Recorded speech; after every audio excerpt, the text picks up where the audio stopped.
Oui, les moyens d'identification et de contrôle électronique sont de plus en plus précis et suscitent beaucoup de questions. Voici un exemple un peu extrême, mais qui pourrait faire école. En Espagne, pour fidéliser leurs clients, certains établissements leur proposent de se faire greffer une puce directement sous la peau. Reportage Jacques Cardos, Thierry Breton.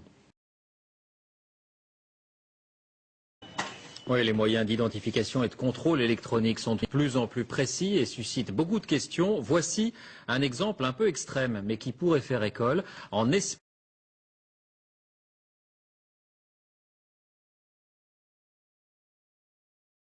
pour fidéliser leurs clients, certains établissements leur proposent de se faire greffer une puce directement sous la peau. Reportage Jacques Cardos, Thierry Breton.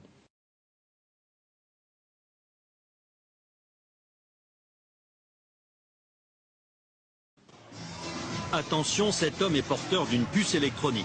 Implantée dans le bras, elle lui permet d'avoir accès au carré VIP. Comme un produit de supermarché, les clients sont barcodés et la puce contient leur crédit consommation. Ainsi, dans cette boîte de Barcelone, il y a ceux un peu vieux jeux qui dansent encore avec un porte-monnaie et ceux qui n'en ont plus besoin. Légalisée depuis un an, cette greffe est même proposée à l'intérieur de la boîte contre 125 €. L'opération ne dure qu'une vingtaine de minutes.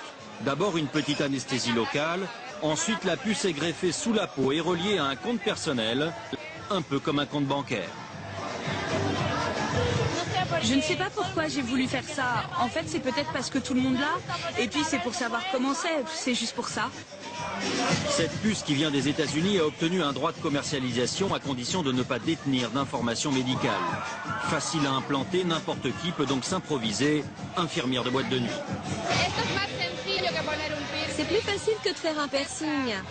Et ceux qui font ça n'ont pas spécialement d'autorisation. Et de toute façon, je me sens capable de réagir en cas de problème. Une centaine de consommateurs a déjà opté pour l'identification électronique. Un seul petit problème, pour se faire retirer la puce, il faut subir une intervention chirurgicale. C'est le même principe que pour les femmes qui se font implanter une pilule contraceptive. Au bout d'un an ou deux, il faut bien l'enlever pour en faire poser une autre. Reste le problème du pistage éventuel des clients, car la puce permet aussi de suivre un individu par satellite, ce qu'aucune législation n'interdit en Europe. L'actualité judiciaire avec le procès de la